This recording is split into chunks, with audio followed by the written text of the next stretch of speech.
नमः।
ॐ गणपतये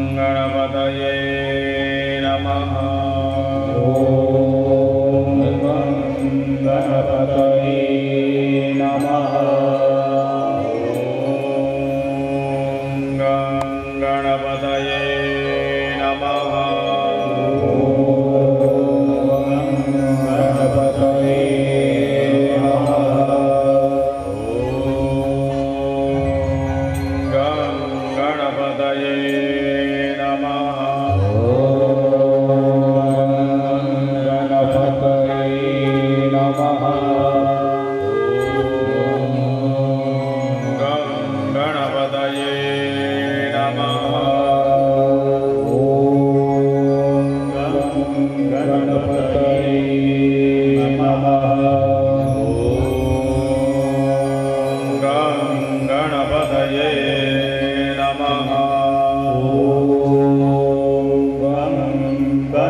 गणपति बाप्पा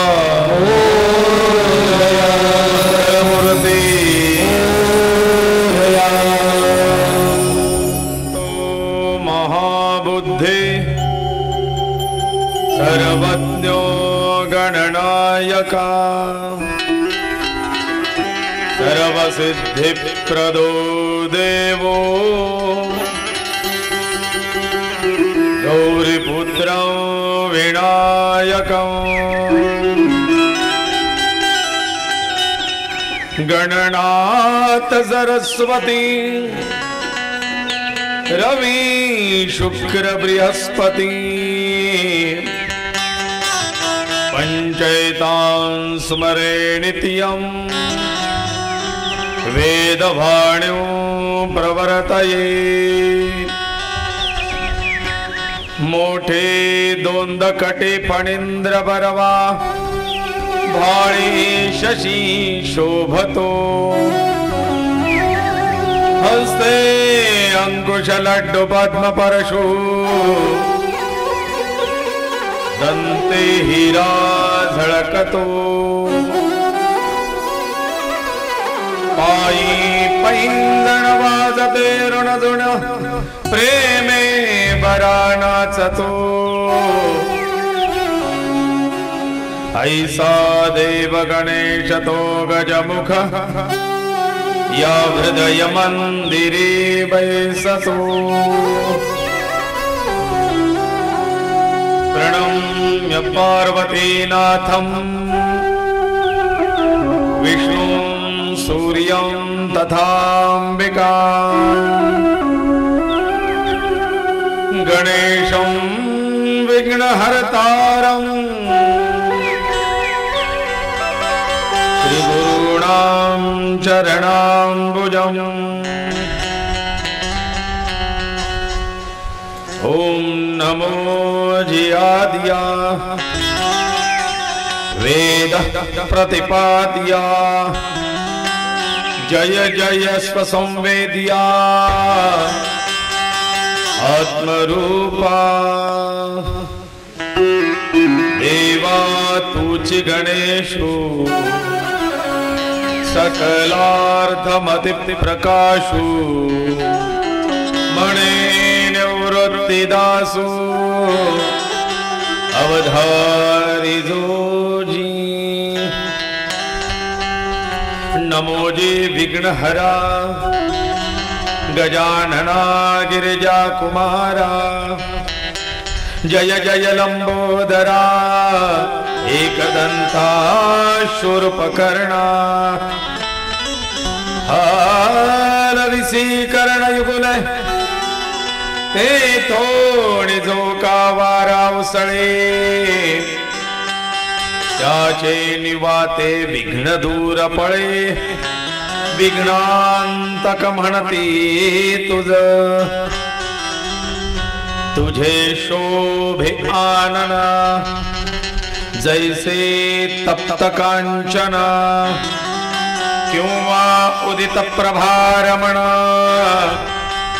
तैसे तेज फाकतसे वंदो आचार्य शंकरू जो ग्रंथ करता विवेक चतुरू सारोणी करमठतेचा विचारू प्रबोध दिन करू प्रकाशिला गणेशो गालवो गार्ग्यो मंगलश्च सुधाकरा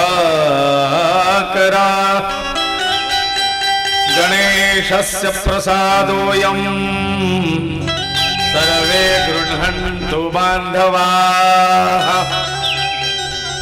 श्रीमन्महागणाधिपतये नमः श्री सरस्वत्यै नमः श्री गुरुभ्यो नमः गणपती बाप्पा मंगलमूर्ती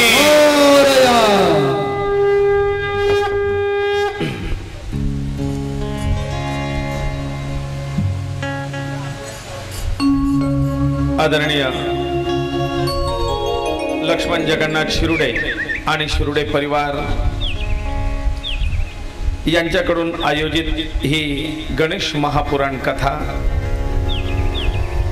निमित्त कैलासवासी सौभाग्यवती कमलबाई लक्ष्मण शिरुडे यांच्या पंचम स्मृती प्रीत्यर्थ 5वं वर्ष पंचम वर्ष श्राद्ध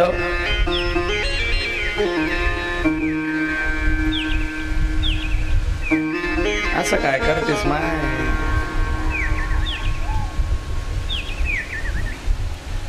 आणि त्या पंचम वर्षी स्मृती दिनानिमित्ताने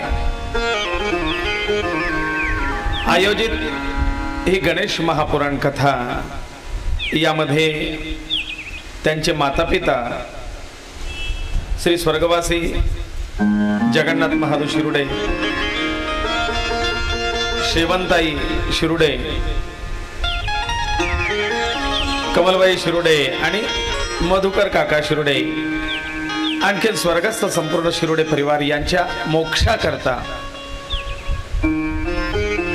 5 वर्षापासून आयोजित प्रथम वर्षी भागवत, द्वितीय वर्षी रामकथा, तृतीय वर्षी शिवपुराण, चतुर्थ वर्षी देवी भागवत आणि हे 5व्या वर्षी गणेश महापुराण कथा, संपूर्ण स्वर्गस्थ पितरांच्या मोक्षाकरता आयोजित ही कथा। यामध्ये ज्ञानदान आणि अन्नदान दोघांचा सुंदर असा संगम। जितकं ज्ञानदान प्रभावी आहे तितकंच अन्नदान सुद्धा प्रभावी आहे। जेवढी कथा गोड तेवढंच अन्नही गोड। कथा ऐकताना जेवढं तुमचं मन तल्लीन होतं तेवढं भोजनाच्या वेळी त्या भोजनाचा आस्वाद घेताना मन त्या भोजनाचे एकरूप होतं। असं सुंदर आणि सरस भोजन या कथेचा महाप्रसाद म्हणून रोज दिलं जात आहे। दिल्या जाणाऱ्या सूचनांना मान देऊन तुम्ही सगळ्या श्रोत्यांनी अन्नाची खरोखर एक सन्मानाची गोष्ट, अन्न वाया जाण्याचं प्रमाण खरोखर कमी झालं आहे। आता फार कमी उष्ट पडतंय, हा एक बदल पाहायला मिळाला, आनंदाची गोष्ट आहे, कौतुक आहे। आणि म्हणून रोज चालत असणाऱ्या या गणेश महापुराण दिव्य कथेच्या, पंचायतन कथेच्या, पंचायतनाच्या स्थापनेच्या निमित्ताने चालत असलेली ही पंचायतन कथा, या पंचायतन कथामध्ये 3 या अंकाचं महात्म्य काल सांगतो आणि 3 या महात्म्याचं अंकाचं महत्व काल सांगत असताना आजचा आला आपला 4था दिवस आणि गणपतीच्या आवडीची तिथी पण चतुर्थी आणि आजचा हा कथेचा चतुर्थ दिवस। जणू काही चतुर्थ दिवसाची चतुर्थी ही गणेशाच्या चरणी समर्पित करताना काल 3 अंकुराची दुर्वा भगवंताच्या चरणी समर्पित केली। आज हे चतुर्थीचं व्रत आपण 4थ्या दिवशी भगवंताला अर्पित करणार आहोत। काल आपण त्रिपुरासुराचा वध बघितला है ना।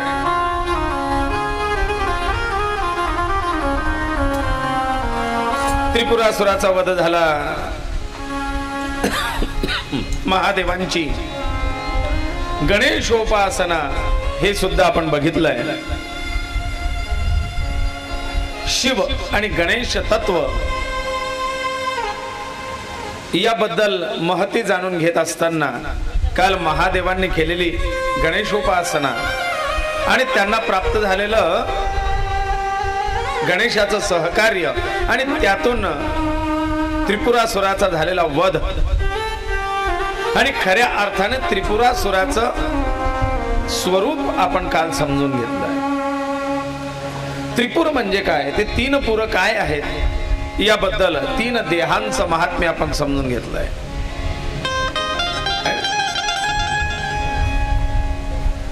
तो हा त्रिपुर 3 देह एकाच वेळी भेदन केलं जावं याकरता त्या मृत्यू अधिपती सांब सदाशिवाकडे कार्य सोपवण्यात आलं आणि महादेवांनी गणेशाच्या सहाय्याने हे कार्य परिपूर्ण केलेलं आहे आणि त्रिपुरासुराचा वध झाला।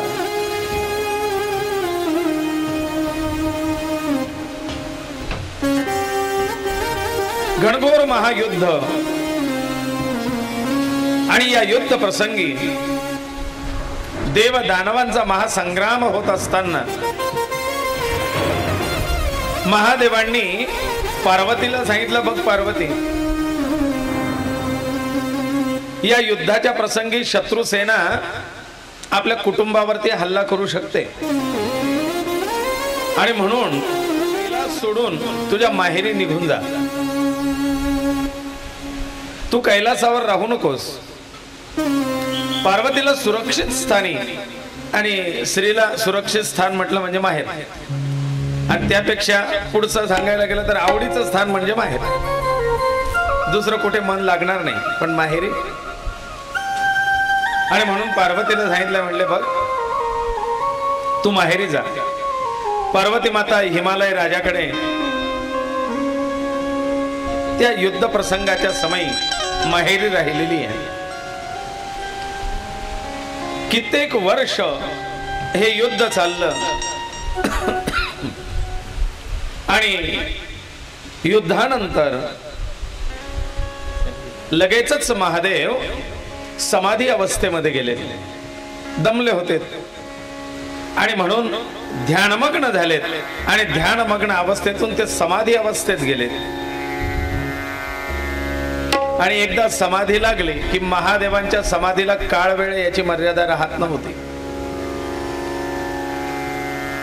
वर्ष गेले, युद्ध संपलं, पण अजूनही हे मला घ्यायला येत नाही याची चिंता पार्वतीला लागली. आणि माता पार्वती वारंवार आपल्या वडिलांशी बोलते, बाबा बाबा त्रिपुरासुराचा वध होऊन कित्येक वर्ष झाली, पण हे काही अजून मला घ्यायला आले नाहीत, काय कारण असेल. माता पार्वतीने शोध घेतला, पण महादेव कैलासावरती पण नाही.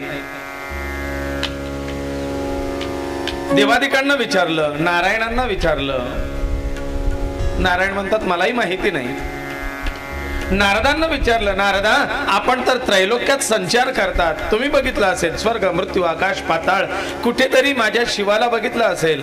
नारद म्हणतात नाही देवी, युद्धानंतर महादेव अदृश्य झाले, ते अज्ञातवासात गेले, त्यांना कोणीही त्या अवस्थेत जवळ नको होतं आणि म्हणून ते कुठे गेले ते कोणीही सांगू शकत नाही.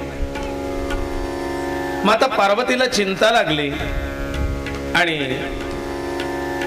माता पार्वती पुन्हा आपल्या माहेरी येऊन ती आपल्या वडिलांजवळ ते सांगते की बाबा माझ्या पतीची आणि माझी पुनर्भेट व्हावी याकरता तुम्ही काहीतरी उपाय सांगा ना, मी कुठे शोधू त्यांना, ते कसे येतील लवकर घरी, कारण त्यांची समाधी अवस्था भंग करणं हे काही साधा सोपं काम नाही. मग त्यांची समाधी मोडून त्यांना घराची आठवण यावी आणि ते घरी यावेत याकरता काहीतरी सांगा. आणि त्यावेळेला हिमराज आपल्या कन्येला सांगतायत, म्हणले बघ मुली, काही प्रसंग असतात असे की त्या प्रसंगांना धैर्याने तोंड द्यावं लागतं. काही ठिकाणी क्विक ऍक्शन, पण काही ठिकाणी धैर्य ठेवावं लागतं. तर ही तुझ्या धैर्याची परीक्षा आहे. सगळ्याच ठिकाणी आतताईपणा चालत नसतो. कुठे शीघ्रगती द्रुतगती असावी आणि कुठे मंद गती असावी, धैर्य असावं. मग हे धैर्य तुला कशातून प्राप्त होईल आणि काय केल्याने तुझ्या मनइच्छित कामना पूर्ण होईल आणि तुझ्या पतीची आणि तुझी लवकर भेट होईल हे मी तुला सांगतो, ऐक. आणि खरं सांगू,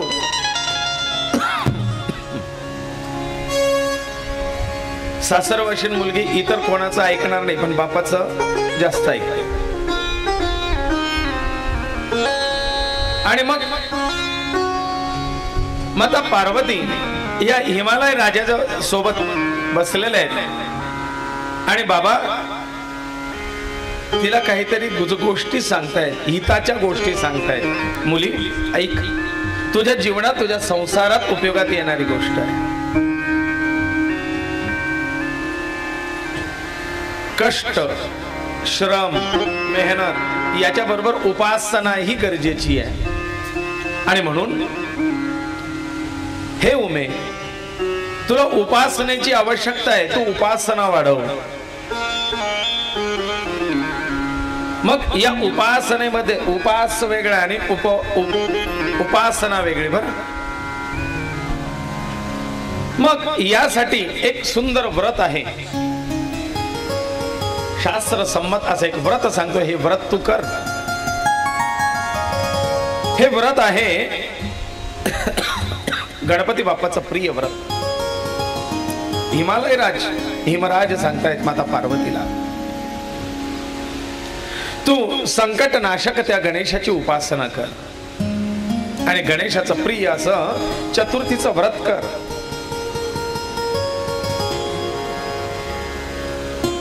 त्याच्याने तुझी इच्छा मनोकामना पूर्ण झाल्याशिवाय राहणार नाही.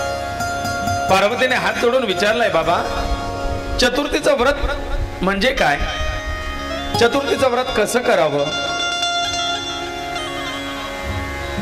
चतुर्थीचं हे व्रत कसं सिद्ध झालंय याबद्दल जरा सांगा. हिमराज सांगतात, म्हणले पार्वती ऐक, गणपतीचे काही प्रसिद्ध व्रत आहेत. या व्रतांमध्ये एक संकष्ट चतुर्थी व्रत आहे ना, ते दर महिन्याला येत असतं आणि कृष्ण पक्षाची चतुर्थी हिला संकष्ट चतुर्थी असं म्हणतात. दुसरं आहे विनायक चतुर्थी, दर महिन्याला येते. शुद्ध पक्षामध्ये येणाऱ्या चतुर्थीला विनायक चतुर्थी असं म्हणतात. संकष्टी आणि विनायकी अशा दोन चतुर्थ्या दर महिन्याला येतात.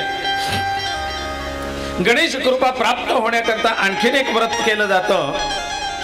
जसं तुम्ही सत्यनारायण पूजा करतात ना, त्याप्रमाणे सत्यविनायक नावाची पूजा आहे. आपल्याकडे फारशी प्रसिद्ध नाही, प्रचलित नाही, पण मुंबईकडे सत्यविनायक फार चालतं. मुंबई पुण्याकडे सत्यविनायकाचं व्रत आहे.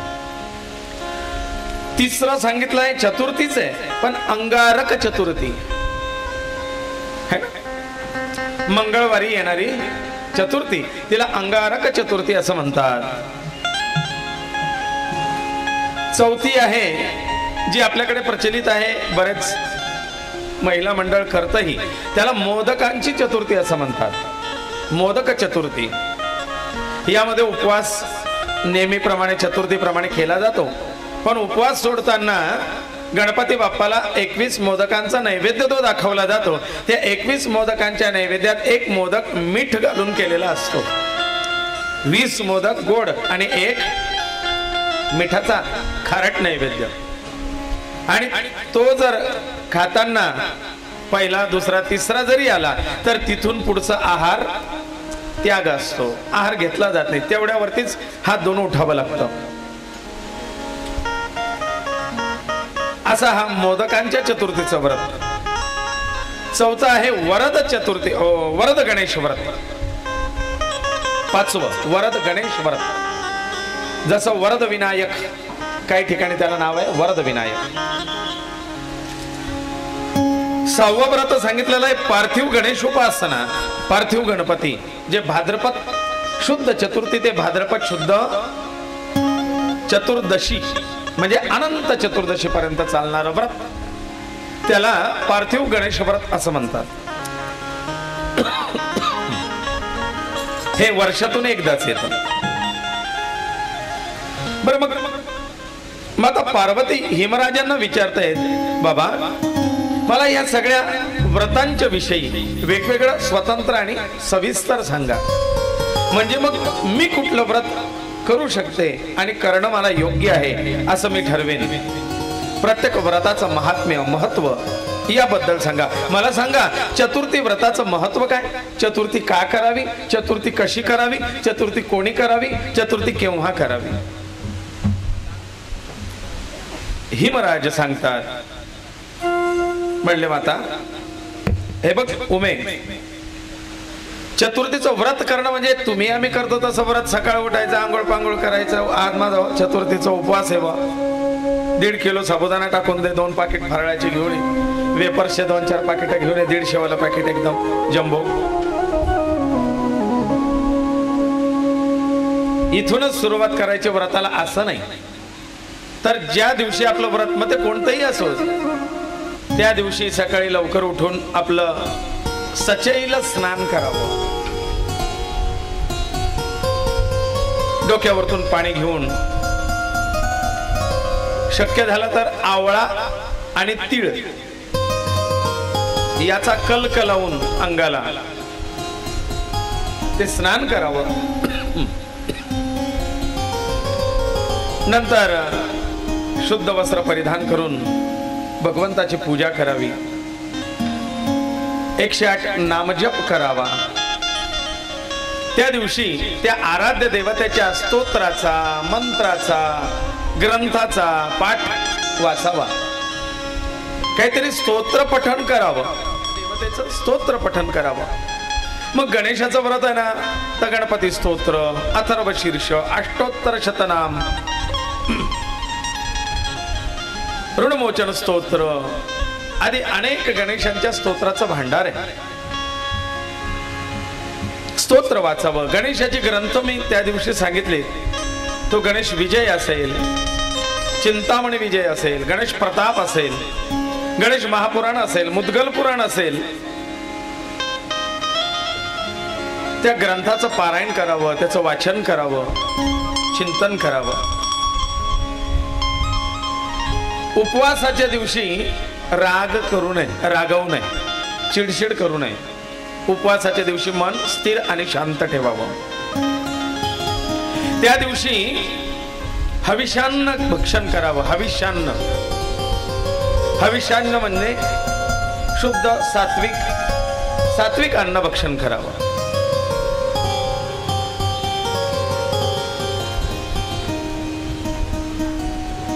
उपवासाच्या दिवशी उग्र तामसी आहार भक्षण करू नये.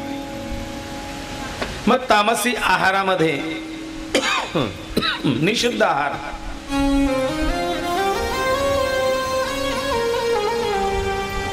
निषिद्ध आहार वर्ज्य असावा. अति तिक्त असाही आहार खाऊ नये.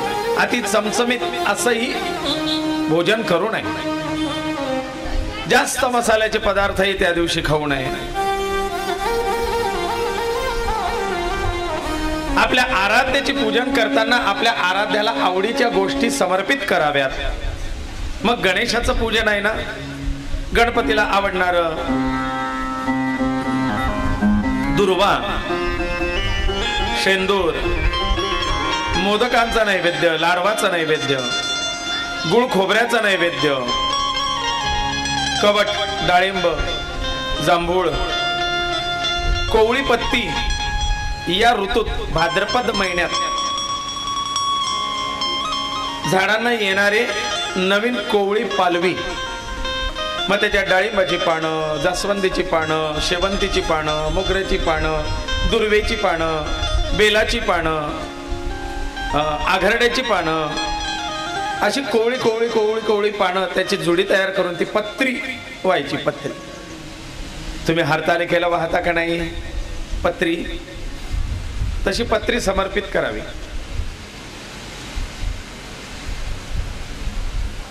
ऋतुकालोद्भव, ज्या ऋतूमध्ये जे येतात त्याप्रमाणे मग ती सुंदर अशी कोवळी पत्री अर्पण करावी. दिवसभर भगवंताच्या नामजपात, चिंतनात, मननात आपला वेळ घालवावा. संध्याकाळी चतुर्थीच्या दिवशी चंद्राचं पूजन करावं. चंद्राला अर्घ्य प्रदान करावा. अर्घ्य एका भांड्यामध्ये चांदीचं असलं तर उत्तम, नसलं तर तांब्याचं घेऊ शकतात, साधं घेऊ शकतात. त्याच्यामध्ये हळदी, कुंकू, गंध, अक्षत, फूल हे घालून चंद्राला, जसं सूर्याला अर्घ्य देतो तसा चंद्राला अर्घ्य द्यावा. दधी शंख तुषाराभम क्षीरोदार्णव संभवम नमामि शशिनं सोमं शंभोर मुकुटभूषणम. दधी शंख तुषाराभम, आणि चंद्राला अर्घ्य देताना शंखाने दिला तर फार उत्तम.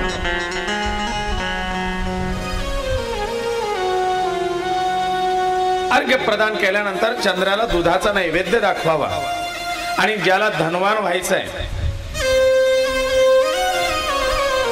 त्याने पौर्णिमेच्या दिवशी रात्री 12 वाजता चंद्राची पूजा करून म्हणजे स्नान करून चंद्राची पूजा करून त्याला अर्घ्य देऊन दुधाचा नैवेद्य दाखवला तर त्या व्यक्तीवरती लक्ष्मीची कृपा होते असा शास्त्रसंमत उपाय आहे.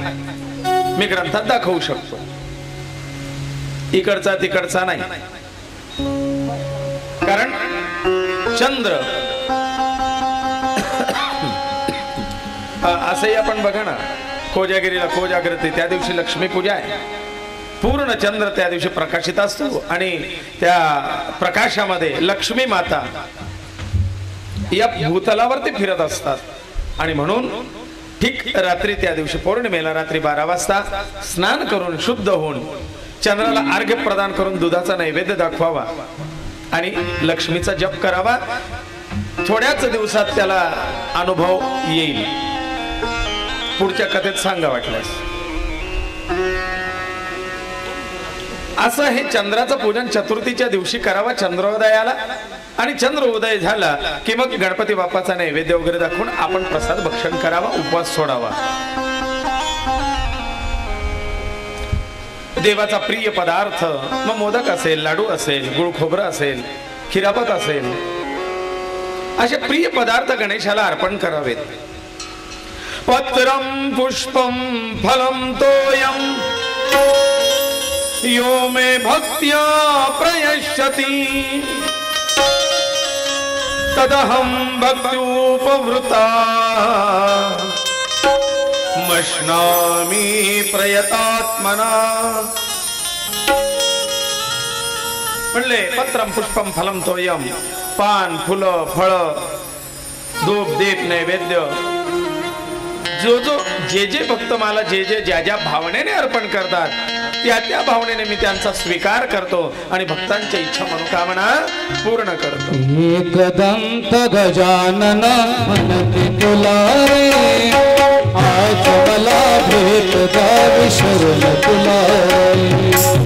एकदंत गजानन मनती तुला रे, म्हणती तुला रे, आज मला भेट तुला रे.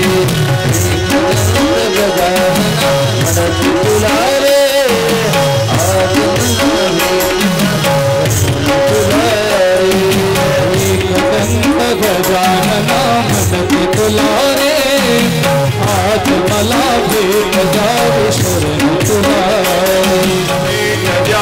शरण तुला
शमी पत्रांचे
वक्रतुंड म्हणती तुला रे, एकदंत वक्रतुंड म्हणती तुला रे, आज मला भेट द्यावी शरण तुला रे, आज मला भेट द्यावी शरण तुला रे, एकदंत वक्रतुंड म्हणती तुला रे, एकदंत वक्रतुंड म्हणती तुला रे, आज मला भेट द्यावी शरण तुला रे, आज मला भेट द्यावी शरण तुला रे, आज मला भेट द्यावी शरण तुला रे, आज मला भेट द्यावी शरण तुला रे, आज मला भेट द्यावी शरण तुला रे. गणपती हे पार्वती, या गणेशाला श्रद्धेने तुझे अर्पण करशील त्याप्रमाणे फल तुला प्राप्त होईल. श्रद्धेया क्रियते, श्रद्धेने अर्पण करा. भक्तिपूर्वक अर्पण केलेलं सगळं भगवंत स्वीकारतात. आपण वैभव लक्ष्मीचं व्रत करतो, उद्यापनाला 5 सुवासिनी बोलवतो आणि खोळीमध्ये भुंग लागेल गहू घालतो. कशी पावंती लक्ष्मी है ना?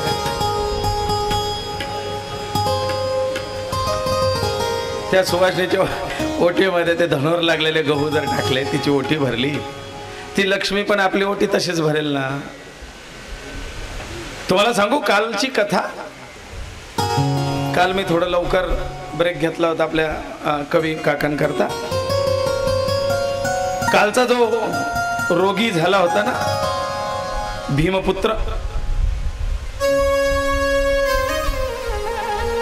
त्याचं कारण असं होतं, त्या राजाला पुत्र रोगट होण्याचं.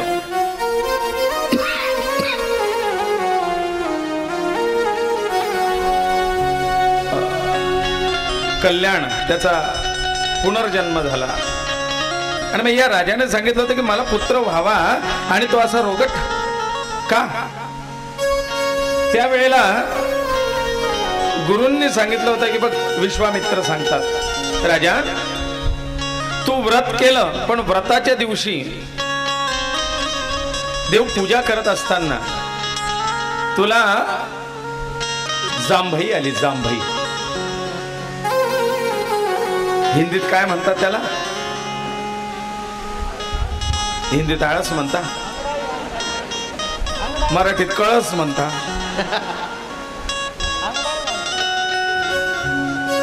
उबासी.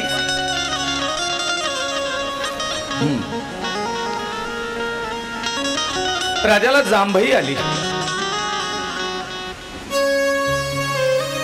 पूजा करताना. राजा त्या जांभईचं फळ आहे, तुझा पुत्र असा रोगी निघाला.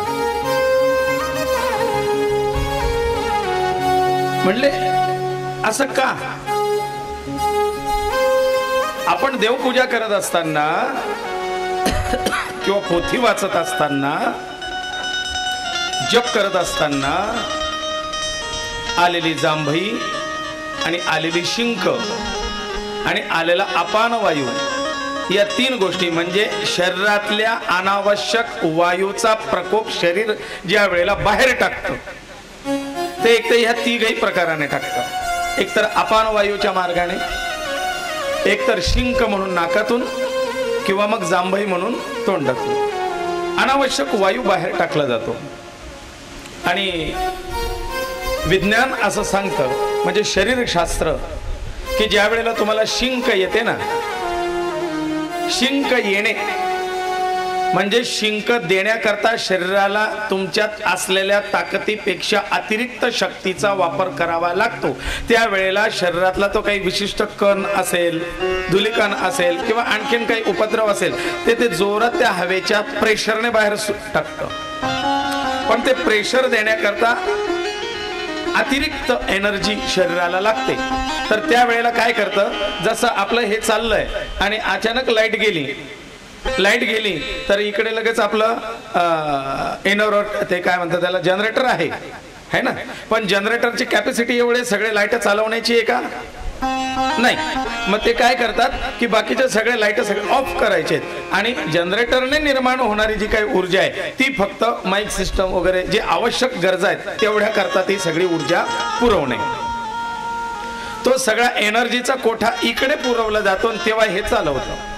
किंवा आपल्याकडे आपलं घरचं जनरेटर असतं, काय म्हणतात त्याला, ते इन्व्हर्टर. ते इन्व्हर्टर असतं आणि त्या इन्व्हर्टरला जास्त चालवा याच्याकरता आपण बाकीच्या सगळ्या खोल्यातले लाईट पंखे बंद करतो आणि आपल्याला आवश्यक असलेल्या खोलीपुरता फक्त पंखा किंवा लाईट चालू ठेवतो, म्हणजे तो जास्त वेळ चालायला पाहिजे. तीच टेक्निक आपल्या शरीराची आहे. आपल्या शरीरातले सगळे फंक्शन त्या एका क्षणभर आपलं शरीर सगळे फंक्शन ऑफ करून टाकतं. एवं तुमचं हृदय सुद्धा एका क्षणाकरता तुमच्या हृदयाची झडप सुद्धा हे शरीर ऑफ करून टाकतं. एका सेकंदाकरता तुमचं हृदय सुद्धा बंद पडतं, त्याची पंपिंग बंद पडते, तुमचा श्वासोच्छ्वास बंद होतो आणि ती सगळी एनर्जी हृदयापासून ब्रेन पासून सगळी ती सगळी एनर्जी शिंकेला वापरली जाते, शिंक दिली जाते आणि नंतर पुन्हा हे सगळे फंक्शन नव्याने चालू होतात. म्हणून धर्मशास्त्र असं सांगतं की ती शिंक येऊन गेल्यानंतर एकतर आचमन केलं पाहिजे. पूजेला बसलेला आहात तर आचमन करा, करंगळी बाजूला, हात बाजूला आणि मध्ये जो खोल खड्डा होतो या खड्ड्यामध्ये गुंजेचा दाणा तो बसेल, म्हणजे तो बुडेल एवढं पाणी घ्यावं आणि ते प्यावं 3 वेळेला. त्याला आचमन असं म्हणतात. पण ज्याला ते शक्य नसेल, तेव्हा पाणी नसेल आणि कथेत बसलेला आहात किंवा विशिष्ट पारायण करतात पाणी नाही, मग अशा वेळेला कमीत कमी ही 3 बोटं आपल्या उजव्या कानाला स्पर्श करावा. या 3 बोटांचा उजव्या कानाला स्पर्श झाला म्हणजे उजव्या कानाच्या ठिकाणी असलेल्या विशिष्ट देवता, त्या देवतांना स्पर्श केल्याने तुमच्यात पावित्र्य येतं आणि त्याच्याने हा भाव तिथे आहे की देवा, क्षणभर माझं हृदय बंद पडलं होतं पण ते नव्याने पुन्हा तू सुरळीत चालू केलं, याबद्दल तुझे आभार. म्हणून देवाचे उपकार म्हणून, देवाचे आभार म्हणून एक प्रकारे देवाला तो नमस्कार करणे आहे. आणि त्या पवित्र अशा गंगादी तीर्थांना, कारण विप्रस्य करणे तिष्ठन्ति देवता गणा, या उजव्या कानामध्ये अनेक देवतांचा वास सांगितलेला आहे. म्हणून ब्राह्मण मंडळी सुद्धा लघुशंका दीर्घशंकेला जाताना जानवं आपल्या उजव्या कानाला अडकवतात. का तर त्याच्यात विशिष्ट देवतांचा वास आहे, तर त्याच्यातून येणारी अपवित्रता ती आपल्याला आणि त्या जानव्यात असलेल्या देवतांना स्पर्श करत नाही, म्हणून ते उजव्या कानाला बांधून ठेवलं जातं. म्हणून उजव्या कानाला स्पर्श करावा. शिंक, ढेकर, खोकला आला तर उजव्या कानाला स्पर्श करावा, म्हणजे आचमन केल्याचं फळ प्राप्त होतं आणि आपलं शरीर शुद्ध होतं. प्रवासात असताना लघुशंका दीर्घशंका, लघुशंकेला जावं लागलं आणि पाय धुवायला पाणी नसलं तर अशा वेळेला पायावरती माती घालावी असं बऱ्याचदा सांगितलेलं आहे आणि त्याच्यानंतर कानाला, उजव्या कानाला स्पर्श करावा. तुम्हाला शुद्धीचं फळ शास्त्र देतं. राजा, त्या व्रतामध्ये बसलेला असताना तुला ती जांभई आली आणि तू स्वतःची शुद्धी न करता तसाच पूजेला बसलास आणि म्हणून त्या पूजेमध्ये आलेली ती अपवित्रता, या त्या व्रतात संततीसाठी करत असणारं व्रत, त्या व्रतामध्ये आलेली अपवित्रता तुला त्या व्रताचं फळ दिलं पण अपूर्ण दिलं.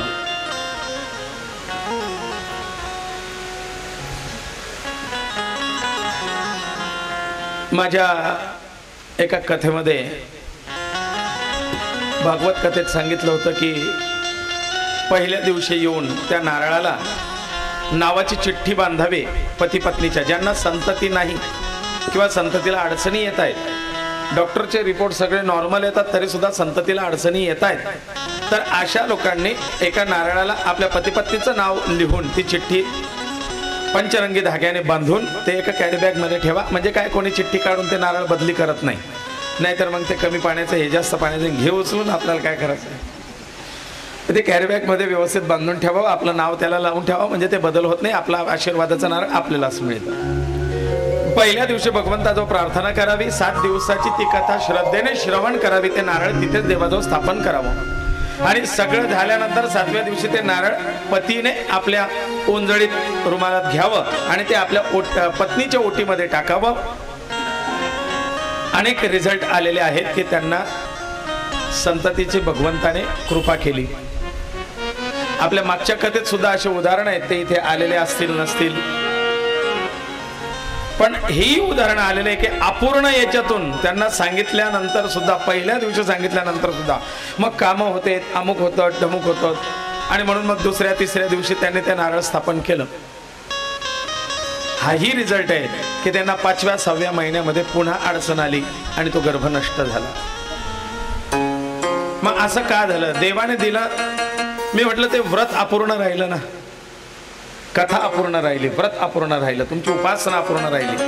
जर भगवंताकडनं पूर्ण फळाची अपेक्षा आहे तर तुम्ही सुद्धा त्याला पूर्ण 100% द्या. आपण आपले कामं सोडायचे नाहीत आणि म्हणावं मी 5व्या दिवशी 7व्या दिवशी एकच दिवशी येऊन नारळ ठेवेल आणि मग भगवंताने माझ्यावरती कृपा करावी, तोही काही फुकट द्यायला बसलेला. कामं तर आपल्या आयुष्यभर आहेत चालणार, आपले आयुष्यभर कामं चालणार आहेत. पण जी आयुष्याची समस्या आहे ती जर भगवंताच्या कृपेने सुटावी असं वाटत असेल तर त्या भगवंताच्या चरणी 4 तास कमीत कमी द्यायला काही हरकत नाही. रोज 7 दिवस श्रद्धेने द्या. आत्ताच 3 महिने झाले नाही अजून, शुक्ला 3-4 महिने झाले का शुक्लाजींच्या कथेला? हो, 4 महिने झाले त्या कथेमध्ये. 4 महिने ना? हा. त्या कथेमध्ये त्यांच्या शेजारच्या एका त्यांचे कोणी मैत्रीण होत्या, त्यांनी नारळ ठेवलं. त्याच महिन्यात रिझल्ट आला आणि त्यांचा फोन आला या 4 दिवसापूर्वी की गुरुजी त्या बाईंना जेव्हा मी घेऊन आले होते त्यांना आपण नारळ दिलं होतं आशीर्वादाचं, त्यांना त्याच महिन्यात रिझल्ट आला, त्याच महिन्यात गर्भ राहिला. आता त्या बाईंना दिवस आहेत. श्रद्धा तुमचीच, कार्य तुमचंच. इथे माझा रोल नाही, तो आणि तुम्ही. बस मला फक्त सांगायचं माझं कर्तव्य आहे की तुम्ही त्याच्याशी कनेक्ट व्हा आणि अशा प्रकाराने तुम्ही उपासना केली म्हणजे तुम्हाला हे फळ निश्चितच तो द्यायला बसलाय. फक्त तेवढ्या 100% समर्पण भावनेने तुम्ही त्याच्याशी एकरूप झालं पाहिजे. पण श्रद्धा तशीच ही भुंग लागलेल्या गव्हाची श्रद्धा नसावी, है ना? अपूर्ण श्रद्धा, अतूट श्रद्धा. आपण बघितलं ना, सोमकांताच्या मनामध्ये शंका आली आणि त्याच शंकेचं स्वरूप पक्ष्यांच्या रूपाने त्या सोमकांतालाच पीडा करू लागलं. म्हणून निशंक होई, निर्भय होई रे मना, है ना? आणि मग हिमालय आपल्या मुलीला या चतुर्थीच्या व्रताबद्दल सांगतायत की मुली, धर्म अर्थ काम मोक्ष देणारी ही गणेशाची लीला आहे, गणेशाची सेवा आहे, गणेशाचं व्रत आहे. चतुर्विध पुरुषार्थाची सिद्धी करतं. चतुर्थीच्या व्रताने किंवा गणेशाच्या उपासनेने काय मिळेल? अथर्व शीर्षामध्ये दिलेला आहे. जो चतुर्थीच्या दिवशी अथर्व शीर्ष पठन करतो किंवा चतुर्थीचं व्रत करतो, गणेशाची उपासना करतो, स वाग्मी भवती. कोण? स वाग्मी भवती म्हणजे काय? ज्याला वक्ता व्हायचं असेल त्याने गणेशाची उपासना करावी, तो वक्ता होईल. दुसरा, सहा विद्यावान भवती, तो विद्यावान भवन. आपल्या लहान मुलांना हे व्रत, ही दुर्वार्पण, लाल फुलांचं अर्पण, गणेशाची उपासना, गणपती स्तोत्राचं पठन, अथर्व शीर्षाचं पठन, गणपती स्तोत्राचं विशेषचं पठन, विद्यार्थी लभते विद्या, ते त्याला विद्यावान करेल. पण त्याला दर चतुर्थीला कमीत कमी 21 गणपती स्तोत्राची आवर्तन तर करायला सांगा. स विद्यावान भवती. पुढे स वैश्रवणोपमो भवती. अथर्व शीर्ष उघडून वाचा. स वैश्रवणोपमो भवती. स वैश्रवणोपमो भवती म्हणजे काय? मी पहिल्या दुसऱ्या दिवशी सांगितलं होतं, लक्ष असेल तर सांगता येईल.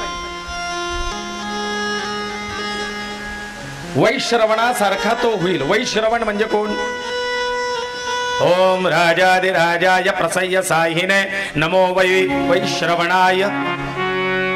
हा जो वैश्रवणाय हा जो शब्द येतो ना मंत्र पुष्पांजलीत, तो वैश्रवण म्हणजे दुसरा तिसरा कोणी नाही, कुबेर. कुबेराचं नाव आहे वैश्रवण. विश्रवा ऋषींचा पुत्र तो वैश्रवण. विश्रवा ऋषींचा मुलगा तो रावण. रावणाचा भाऊच आहे कुबेर. आणि म्हणून त्यांचं नाव आहे वैश्रवण. तो कुबेरासारखा धनवान होईल, हे गणेशाचं वाक्य आहे. स यशोवान भवती, तो यशस्वी, हाती घेतलेल्या कार्यात यशस्वी होईल.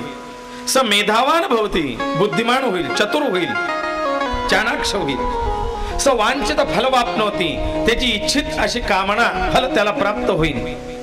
सर्व पापात प्रमुच्यते, सगळ्या पापातून त्याला मुक्तता होईल. कोणकोणती पाप?